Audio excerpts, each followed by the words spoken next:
नमस्कार।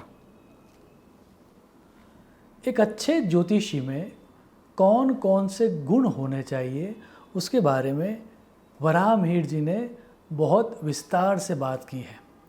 उन्होंने जो सूत्र दिए हैं उसमें से एक सूत्र कुछ इस तरह का है।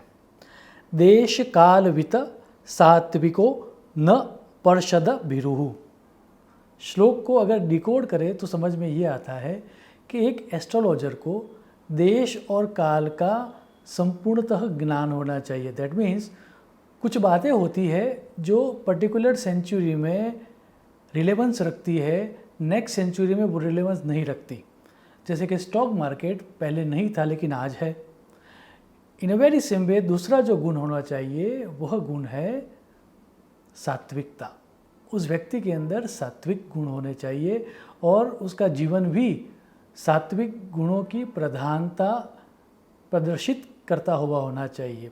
तीसरा जो गुण है जो कि बहुत इम्पोर्टेंट है और वो ये है न पर्षद भिरुहु। अर्थात अगर कोई व्यक्ति उसको प्रश्न पूछता है किसी भी सब्जेक्ट का तो उस सब्जेक्ट का अभ्यास करके, भले ही उसकी रिसर्च लिमिटेड हो लेकिन फिर भी अभ्यास करके उस प्रश्न का उत्तर देने में उसको डर नहीं लगना चाहिए। आज का वीडियो ऐसे ही एक विषय के ऊपर है।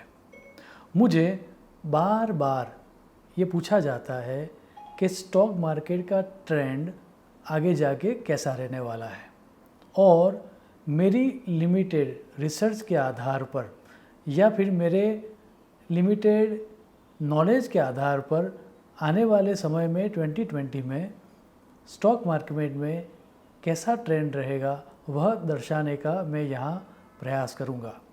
एक बात यहाँ पर याद रहे कि आपके कोई भी फाइनेंशियल डिसीजन लेने से पहले मेरी सलाह है कि आपको किसी विद्वान को पूछना चाहिए, अपने आप स्टडी भी करना चाहिए और टेक्निकल एनालिसिस भी करना चाहिए।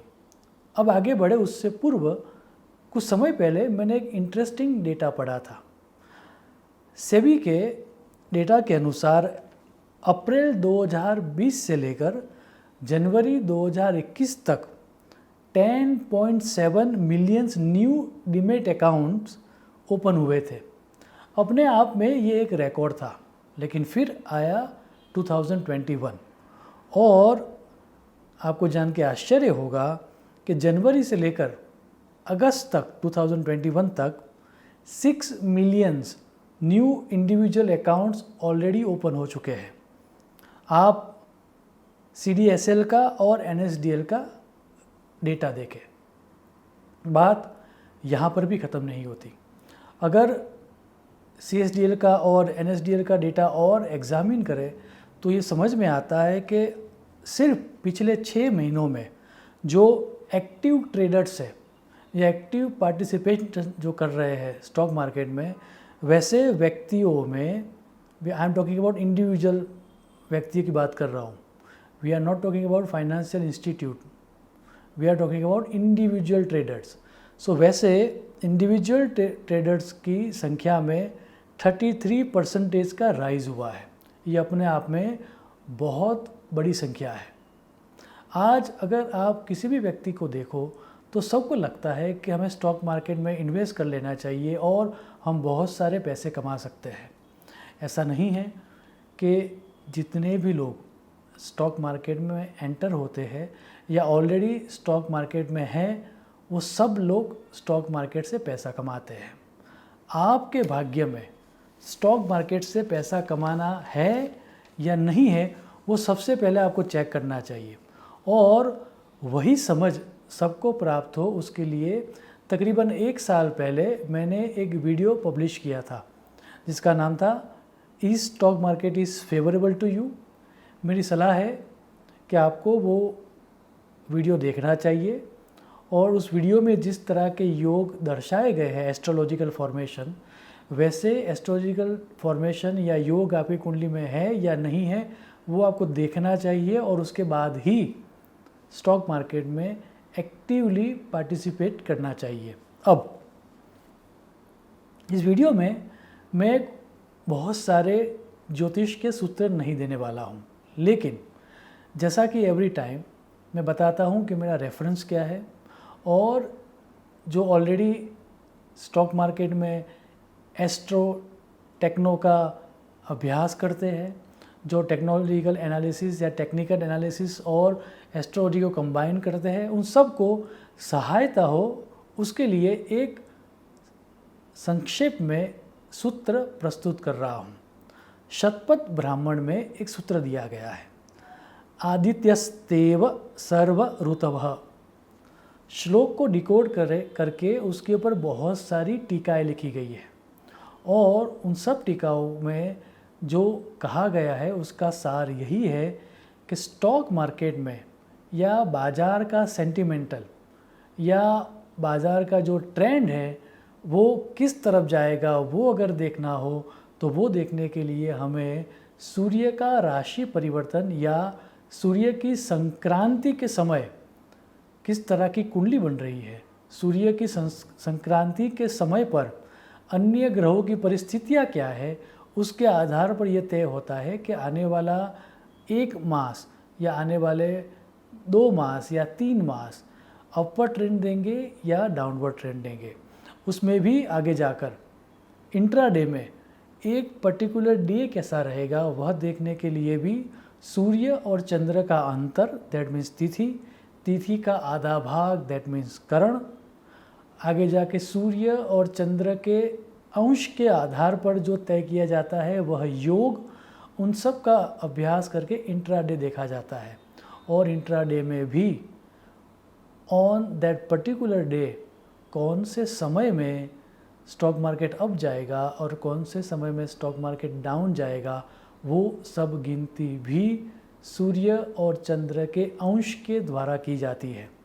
इतनी समझ प्राप्त करने के बाद आने वाले समय में, दैट मीन्स नवंबर 1 से लेकर दिसंबर 31 तक स्टॉक मार्केट का ट्रेंड कैसा रहेगा उसके बारे में यहाँ पर मैं संक्षिप्त में बात करूँगा।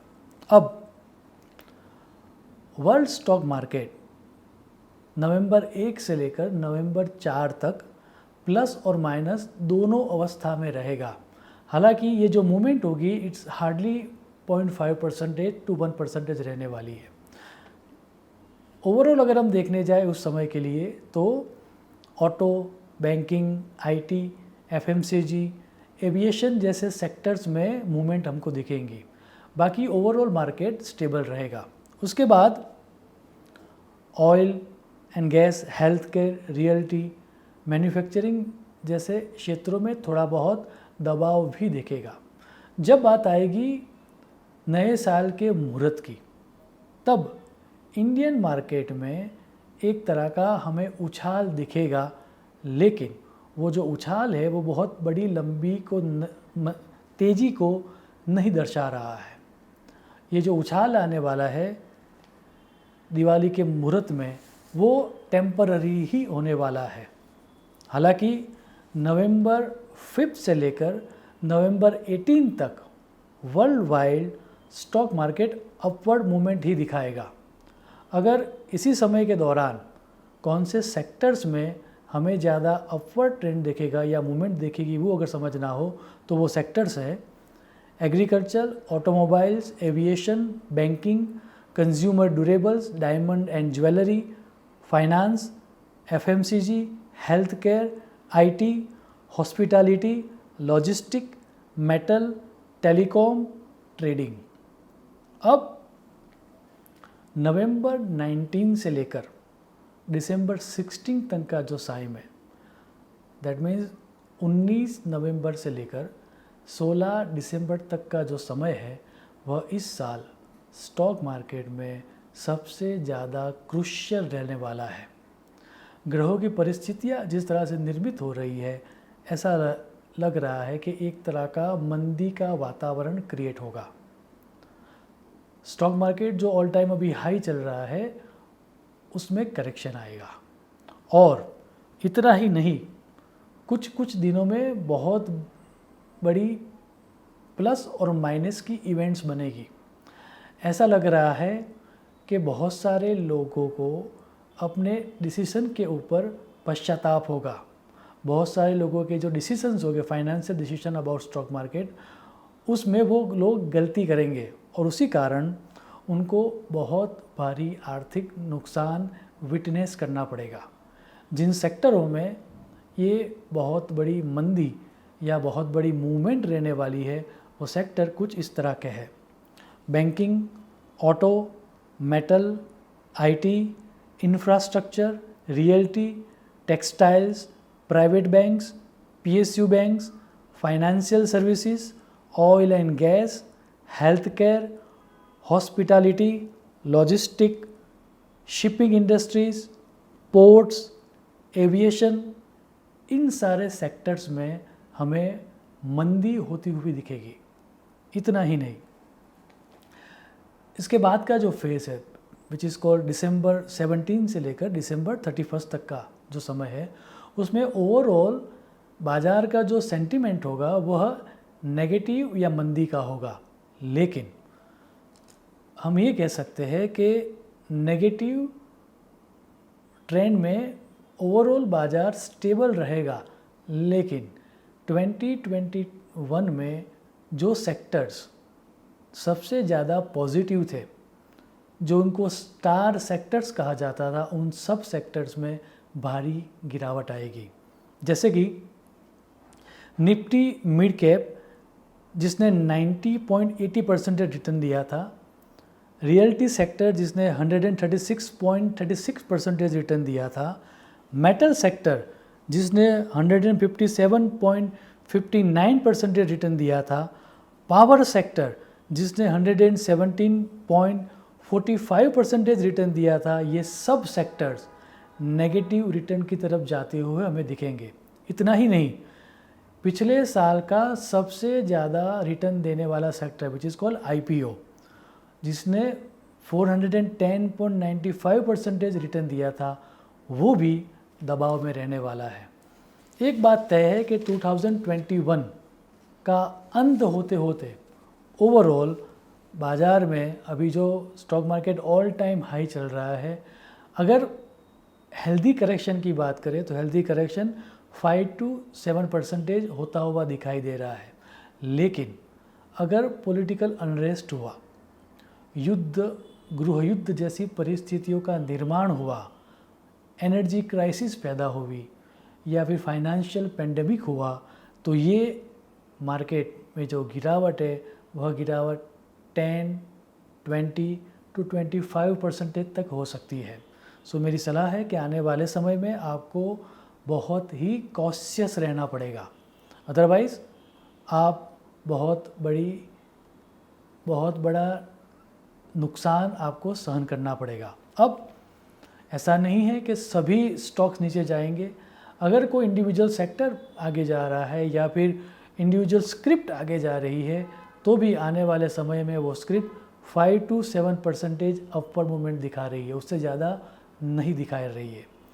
अंत में सूर्य, चंद्र, शनि, गुरु, राहु, केतु एवं सूर्य की संक्रांति के समय जो ग्रह की परिस्थितियां है, उसके आधार पर अगर हम देखने जाए तो आने वाले नवंबर और दिसंबर में मैं कुछ दिन देना चाहूँगा, देखना चाहूँगा, डेट्स देना चाहूँगा जब मार्केट बहुत ही वॉलेटाइल होगा, और उस दिनों में आपको बहुत ज़्यादा सतर्कता रखनी पड़ेगी। जैसे कि नवंबर मंथ की जो डेट्स है वो डेट है 5th, 10th, 16, 19, 28, 23rd, 25th and 29th। दिसंबर महीने की जो बात करूं मैं, तो उसमें जो डेट्स आ रही है वो डेट्स है 4th, 5th, 7th, 12th, 14, 18 and 24। Ultimately आपको याद ये रखना है कि आने वाले समय में मार्केट में करेक्शन होने की पूरी संभावना है। याद रहे, यहाँ पर मैंने जो भी दर्शाया है वह मेरी लिमिटेड रिसर्च के द्वारा और जो थोड़ा बहुत ज्योतिष का ज्ञान मुझे है उसका उपयोग करके मैंने ये समझाया है।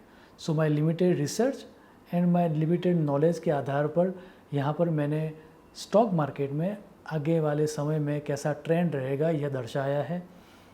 मैं चाहूँगा कि आप कोई भी डिसीजन लो उससे पूर्व किसी विद्वान ज्योतिषी से आप पूछना या फिर कोई टेक्निकल एनालिस्ट से आप पूछना। मैं नहीं चाहता कि किसी की भी गलती क्यों ना हो पर आपका आर्थिक नुकसान हो। सो आने वाले समय में मुझे आशा है कि ये जो स्टॉक मार्केट के बारे में मैंने आपको इन्फॉर्मेशन दी वो इन्फॉर्मेशन आपको हेल्पफुल होगी और सुनिश्चित तौर पर आप आने वाले समय में स्टॉक मार्केट से बहुत ज़्यादा फ़ायदा प्राप्त कर पाओगे और प्रॉफिट बुक कर पाओगे। शुभम भवतु। प्रणाम।